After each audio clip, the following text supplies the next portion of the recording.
क्योंकि बीजेपी ने शोषितों के साथ, पिछड़ों के साथ हमेशा उनको छला है केवल, और उनके साथ कोई न्याय अच्छा नहीं किया है। कॉन्स्पिरेसी रच रहे हैं। जब अतीक अहमद का मर्डर हुआ, उसमें मौर्य समाज के एक बंदे को उन्होंने मैनेज करके मर्डर, मैं समझता हूँ, कराया है। कहीं एक मर्डर हुए, चाहे पुलिस के संरक्षण में हुआ, इसी तरह का ये मैनेजमेंट इनका है। ये मैसेज देना चाहते हैं कि समाज में पिछड़े वर्ग का हमारा जो है, हमारा सैनिक कुशवाहा साक्य मौर्य के सैनिक समाज के लोग इनका विरोध कर रहे हैं, कहीं ना कहीं मैनिपुलेट करके इस तरह को ये करना चाहते हैं। बीजेपी एक पूरा मैनेजमेंट लगा रही है, वो भी ओबीसी वर्ग के जो वोट वर्ग है उसको शामिल करने की कोशिश कर रही है। देखिए, जैसा कि नाम से ही स्पष्ट है, इंडिया में रहकर इंडिया ही जीतेगा, कोई दूसरी बाहरी ताकतें नहीं जीत पाएंगी। 2022 के चुनाव में इन्होंने जनादेश को चुराने का काम किया था। अगर ईमानदारी से काउंटिंग हो जाती, ईमानदारी से सारा काम हो जाता, तो निश्चित रूप से समाजवादी की सरकार उत्तर प्रदेश में बनाने का काम होता। ओम प्रकाश राजभर का 12 बजे के बाद बुद्धि खुलती है। वो उनकी खुदे बुद्धि भी नहीं खुली है कि कहाँ रहना चाहिए, किसके साथ रहना चाहिए, किसके साथ नहीं रहना चाहिए। राजनीतिक परिवेश में पिछड़े समाज में जन्मे महापुरुषों के योगदान को लेकर आज समाजवादी पार्टी के एक दिवसीय सम्मेलन आयोजित किया गया। इस सम्मेलन में समाजवादी पार्टी के राष्ट्रीय अध्यक्ष अखिलेश यादव, स्वामी प्रसाद मौर्य समेत तमाम ओबीसी वर्ग के नेता यहां पर शामिल हुए। एक दिन का यह सम्मेलन इसलिए बहुत अहम हो जाता है क्योंकि उत्तर प्रदेश में पीडीए के सहारे एनडीए को चुनौती देने की बात की जा रही है। तमाम लोग इस सम्मेलन से निकल करके बाहर आए हैं, उन्हीं से बात करेंगे। सर, पहले परिचय दे दीजिए अपना। अविनाश कुशवाहा, पूर्व विधायक, समाजवादी पार्टी, सोनभद्र।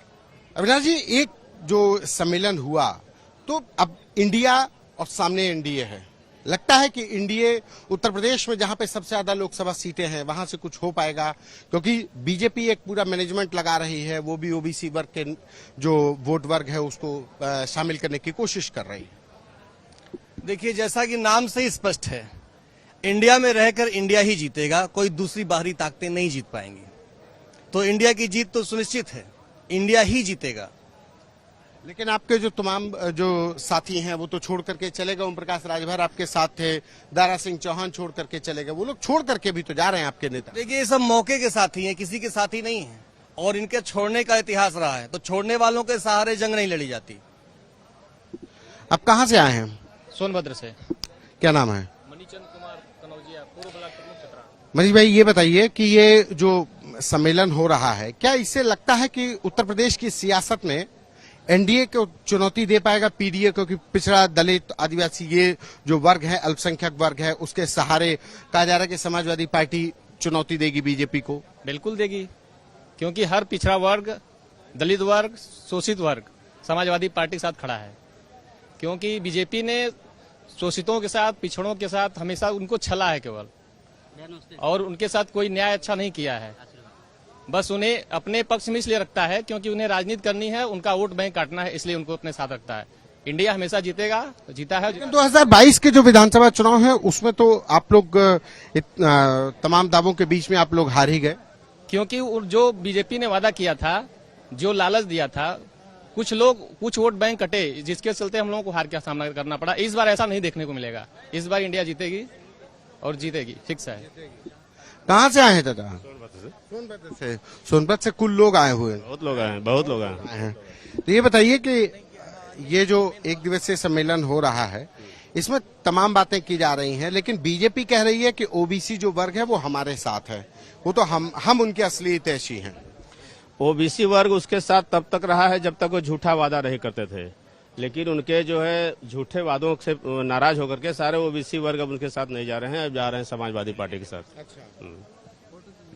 तो वो लेकिन वो तो कह रहे हैं कि इस बार 2024 में हम बिल्कुल सुपड़ा साफ कर देंगे, 80 की 80 हमारी हैं। अब देखिएगा, रिजल्ट बताएगा इनका सुपड़ा साफ होता है कि उनका सुपड़ा साफ होता है। साफ होगा एनडीए का ही।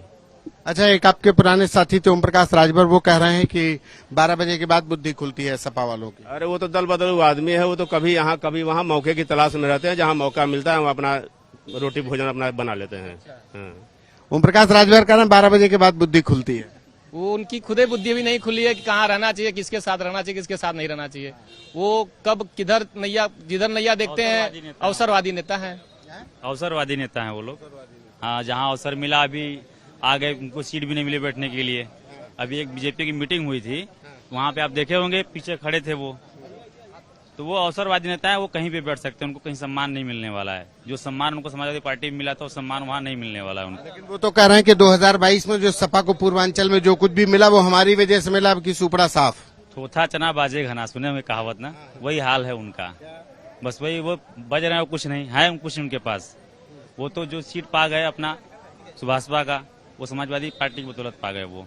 इसका एक उदाहरण आप देख सकते हैं 2019 का लोकसभा का चुनाव। मायावती जो 10 सीटें पाई तो भी समाजवादी पार्टी की बदौलत पाई थी। विधानसभा में देखिए क्या हाल हुआ उनका। तो आप ये चीज समझ सकते हैं क्या सच्चाई है और क्या जमीन स्तर पर क्या चीज हो रहा है। ठीक है, इस बार जो एक बड़ा संख्या पिछड़ा और जो बड़ा संख्या है वो सब समाजवादी पार्टी के साथ है, इंडिया के साथ है, हर वर्ग। सर कहाँ से आए हैं? शामली जनपद से। अच्छा, शामली से आए हैं। ये बताइए कि ये एनडीए और इंडिया वर्सेस हो रहा है और आज एक दिवसीय सम्मेलन है। बीजेपी कह रही है कि ओबीसी हमारे साथ, हमने इतना ज्यादा काम किया है, समाज के हर तबके के लिए काम किया है। लगता है कि बीजेपी के दावे में कितनी सच्चाई, कितना खोखलापन क्या है? जब आपका ये जो रिजर्वेशन है जिसके लिए लड़ाई लड़ी तमाम लोगों ने, वीपी सिंह ने लेके पिछड़ वर्ग के लिए, वो आरक्षण ही बीजेपी ने खाने का काम किया है। और जो ईडब्ल्यूएस है, जो आपका जो है, उनका ही आरक्षण पिछड़े वर्ग के 27% से ज्यादा बैठ रहा है। तो पिछड़ों को सिर्फ इन्होंने ठगने का काम किया है, किसानों को ठगने का काम किया है और व्यापारियों का भी इलाज करने का काम किया है। इन्होंने कोई भी पूरे देश में कोई भी तबका ऐसा नहीं है जो भारतीय जनता पार्टी की नीतियों से खुश हो।